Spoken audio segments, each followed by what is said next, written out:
Hello, Sangmal Ajule and welcome back to my channel. So today after 2 days I'm uploading my videos and again due to some health reason. So now जो आज मैं topic discuss करने जा रहा हूँ that is again class 12th की syllabus. सो पहले वाले वीडियो में the importance of class 11th में मैंने ये बताया था कि like I will be discussing about this class also syllabus. Now 11th class में जो आपके पास क्या था that covers 60% of your syllabus for the competition and 40% आपका आता है किसमें 40% आपका आता है 12th क्लास में. नाउ यू विल लर्न या I will tell you how 11th class is important when you reach in 12th class. ठीक है, मैनी ए टाइम्स होता क्या है कि like when you are in 12th class, ठीक है आपने 11th ठीक से नहीं पढ़ा, still you manage to score 60-70 in a board examination is not a big deal. क्योंकि कहीं ऐसा टॉपिक है जहां आप स्ट्रेट अवे आ सकते हो, but competitive point of view you will never cell through this examination because अगर 11th की फाउंडेशन वीक होगा तो 12th में रिफ्लेक्शन उसका आएगा ही आएगा. सेलिंग या passing 12th class is not a big deal now it is. So in fact आजकल तो जेई में भी आपके पास क्या है 70% अगर आपके पास परसेंटेज होगा 70 या समथिंग इतना कुछ अबव होगा then only you are eligible, है ना. क्योंकि हमारे टाइम पे ऐसा कोई कंडीशन नहीं होता था कि लाइक 12th क्लास में बोर्ड एग्जाम में you are suppose to score like 60 या 70 प्लस ऐसा होना चाहिए.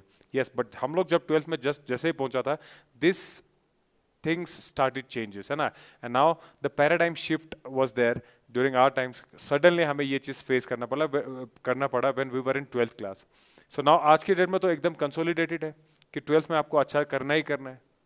so पास वाला time is gone. so now 12th class में क्या है 40% सिलेबस है. now see how 11th class is connected. Relation and function is your first chapter. so पहले मैंने 11th में कहा था कि लाइक सेट्स जिसका फाउंडेशन स्ट्रॉन्ग होगा सेट्स में ही एक operation on sets that is what Cartesian product रहता है आपके पास. So Cartesian product of two sets leads to the next topic that is what your topic is relation. और उस रिलेशन को हम पढ़ते हैं 12th क्लास में in detail. And then in इस रिलेशन में आपके पास types of relation of course हम लोग पढ़ेंगे. सिमेट्रिक, रिफ्लेक्सिव से आपके पास क्या होगा equivalence, transitive kind of relations are there, है ना. Null relation, universal relation, so many things are there, types of relation. And out of this many relations आपके पास कुछ एक स्पेशल रिलेशन होगा. We call this special relation as what, we call this special relation as what, आपके पास क्या होगा उसको हम कहते हैं function. So function is nothing but it is a special kind of relation. Some conditions are there, वो condition आप यहाँ पे सीखेंगे. And that comes your like आपके पहले चैप्टर में सेकंड पार्ट आ जाता है फंक्शन विच इज अगेन मैंने पहले ही कहा set relation and function is the foundation of your mathematics. Rather मैं कहूँगा फाउंडेशन मेन तो आपका क्या रहेगा function, but function only you will understand once you understand this sets and relation. ये अगर थ्रू होगा फंक्शन में हमने कहा domain and range is very important. The relation between the dependent and independent variable ये इंपॉर्टेंट है. Domain and range, X की value, Y की वैल्यू, है ना. फिर हर फंक्शन को हम स्टडी करते हैं, है ना. और उसके बाद क्या रहता है फंक्शन. फिर आपके पास टाइप्स ऑफ फंक्शन रहेगा. ऑफ कोर्स मैंने लास्ट टाइम भी कहा था वो मेनली आप 12th क्लास में ही पढ़ेंगे, है ना. Types of function, many one function, onto function, one one function, या आपके पास one one onto function, into function करके आपके पास टाइप 5 है. Out of this many function एक फंक्शन ऐसा होगा आपके पास जो कैसा रहता है बाइजेक्टिव.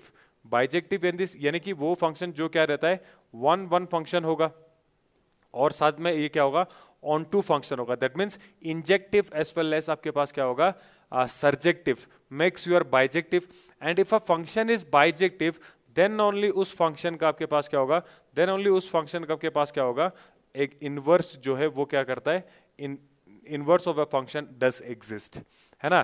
तो इसीलिए जो ये नेक्स्ट टॉपिक था inverse trigonometric function. Now you know that trigonometric function आपने 11th में पढ़ लिया था हमने, बट उसका इनवर्स हम फंक्शन तब पढ़ेंगे 12th क्लास में only when you are done with your function. So जिसका फंक्शन में you do not know what is bijective function, your inverse trigonometric function will fail. It doesn't matter sine inverse का value ये होगा, sine inverse x equal to 1, जब x ये होगा वो value याद करना is one thing, understanding is another thing. ठीक है. तो जब तक फंक्शन में बाइजेक्टिव फंक्शन क्लियर ना होगा you will not be understand, you will not be able to understand like inverse of a function exist कब करता है. क्योंकि ट्रिग्नोमेट्रिक में साइन फंक्शन कोई भी रेशो है 6 के 6 फंक्शन में कहूंगा अभी, है ना.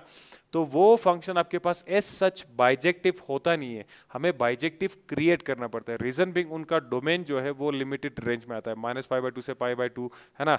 ये सब आपके पास क्या रहता है डोमेन रहता है. That means we are restricting something, है ना. उस फंक्शन को रिस्ट्रिक्ट करते हैं so is to make it what eligible for the inverse उसके एग्जिस्ट है, so as to make it bijective I would say. और सेकेंडली फंक्शन सिर्फ यहाँ पे डन नहीं होगा, फंक्शन में आपके पास क्या होगा सर, एक आपके पास कंपोजिट फंक्शन रहता है, एंड देन कंपोजिट फंक्शन के लिए भी है ना, जैसे कि GOF फंक्शन हो गया या आपके पास FOG फंक्शन होगा, तो ये भी एग्जिस्ट कब करता है, जब आपके पास क्या होगा, कुछ कंडीशंस और रिलेशन फंक्शन से आपने उठाना है। सो कंपोजिट फंक्शन का भी इंपॉर्टेंस रहेगा। फॉर एग्जांपल मैं कहूंगा sine of log of x square कहूंगा, it is typical case of आपके पास क्या है, कंपोजिट फंक्शन। साइन फंक्शन के अंदर क्या है, लॉग फंक्शन, लॉग में आपके पास पॉलिनोमियल फंक्शन। सो ये चीजें पता होगा तो it will again help you to decode what domain and range of the function, and in fact आप पूरा मैथमेटिक्स आप यहाँ स्टडी करते हो। But apart from this again I am telling you, trigonometric class 11 की अगर आपका वीक होगा तो उसका रिफ्लेक्शन पूरे टॉपिक में आपको रिफ्लेक्शन दिखने वाला है यहाँ पे 12th क्लास में, ठीक है। So again the mistake that we do is, अच्छा इसमें 30 फॉर्मूला है, आई नो हाउ 30 के 30 फार्मूला मुझे याद है, but more important is how to derive this formula. Formula आ कहाँ से रहा है, ये आपका बेस होना चाहिए था, इसीलिए 11th क्लास को सीरियस होकर पढ़ो। सो दिस विल सिंपली आपका क्या होगा, कॉम्प्लीमेंट करेंगे आपको 12th क्लास में। नेक्स्ट आपके पास है topic matrices and determinant, that is what the algebraic part, जैसे वहां पे हमारे पास अलजेब्राइक पार्ट था। So matrices and determinant is nothing but, matrices is what, it is an अरे arrangement of the element in what, either we arrange them in column wise और we arrange them in row wise. तो इसमें ये आ जाता है। सो matrix आपके पास array, अरे या तो अरे मतलब क्या होता है, arrangement, arrangement of the element, इसको हम कहते हैं मैट्रिक्स। तो उसके पास डिफरेंट टाइप्स ऑफ मैट्रिक्स होगा, नल मैट्रिक्स वगैरह वगैरह, है ना।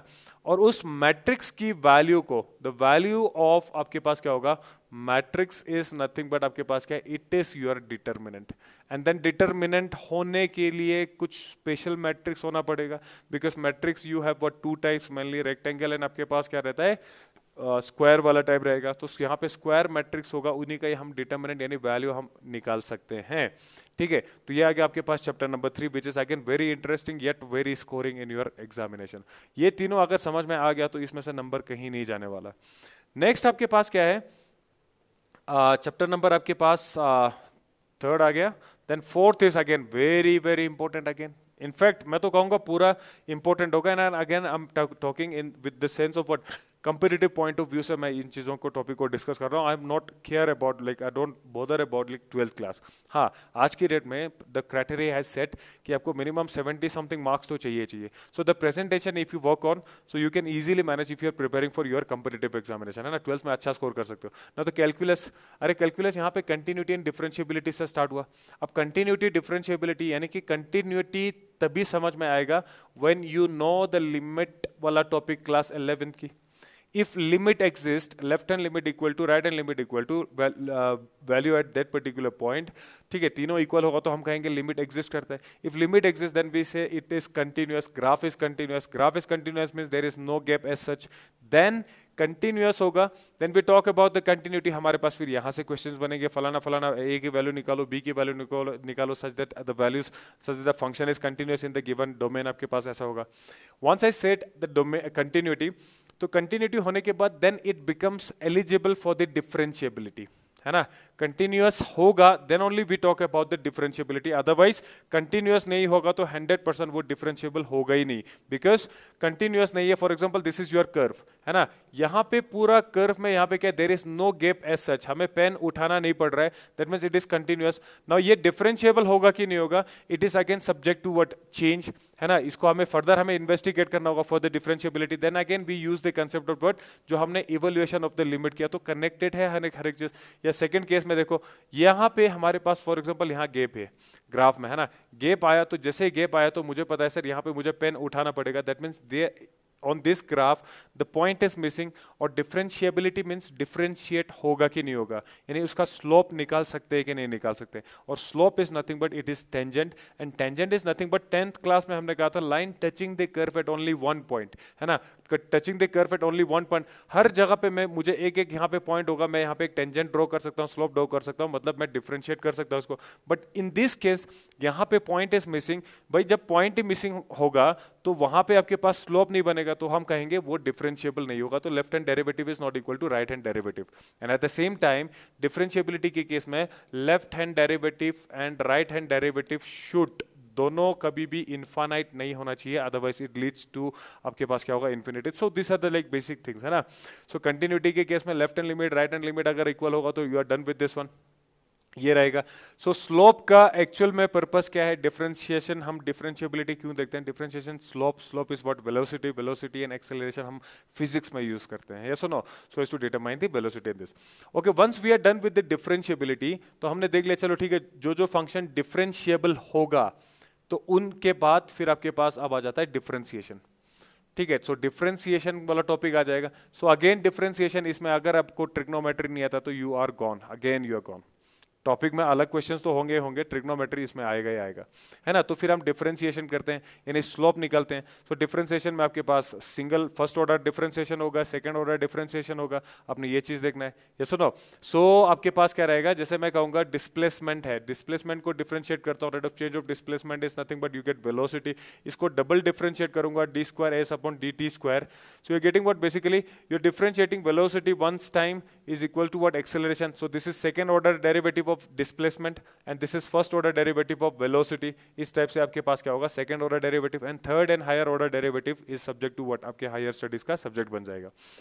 नेक्स्ट डिफरेंशिएशन हमने पढ़ लिया, तो उसके बाद आता है उसकी एप्लीकेशन, एप्लीकेशन ऑफ डेरिवेटिव। अब हम इसको अप्लाई कहां करेंगे, तो रेट मेजरमेंट में यूज करते हैं, मैक्सिमा मिनिमा में यूज करते हैं, इंक्रीजिंग डिक्रीजिंग फंक्शन में यूज करते हैं, सरफेस एरिया वगैरह मैक्सिमाइज करना मिनिमाइज वहां यूज करते हैं, नॉर्मल एंड टेंजेंट्स में यूज करते हैं, अप्रोक्सीमेशन में यूज करते हैं। So this are like 5 to 6 application of the derivative. You are done with this topic also. Next आपके पास आता है इंटीग्रल, यानी integration. So integration is the process of what, आपके पास primitive of the function, primitive of what आपके पास function रहेगा। सो कोई भी फंक्शन को डिफरेंशिएट करके हमारे पास डिफरेंशिएट वैल्यू आएगा, तो उसका प्रिमिटिव क्या होगा। So basically it is reverse process of आपके पास क्या होगा, it is reverse process of आपके पास क्या होगा, रिवर्स प्रोसेस ऑफ आपके पास डिफरेंशिएशन होगा, है ना। तो प्रिमिटिव ऑफ आपके फंक्शन वही डेरिवेटिव रहेगा, प्रिमिटिव ऑफ डेरिवेटिव या anti derivative. So reverse process of differentiation is what your integration. ये इंटीग्रेशन हमने करना है। फिर इंटीग्रेशन से हम टाइप्स ऑफ इंटीग्रेशन इसको सॉल्व करते हैं। इंटीग्रेशन अपने आप उस पे क्वेश्चंस आएंगे बहुत सारे, है ना। तो फंक्शन अगर अलजेब्राइक होगा, नॉन अलजेब्राइक होगा, है ना, फिर उसमें आइडेंटिटीज वगैरह बनता है, फॉर्मूला बनता है, if it is of the form this, factorise करना है, रैशनलाइज करना है, आपके पास x y z kind of things. Integration you are done with this.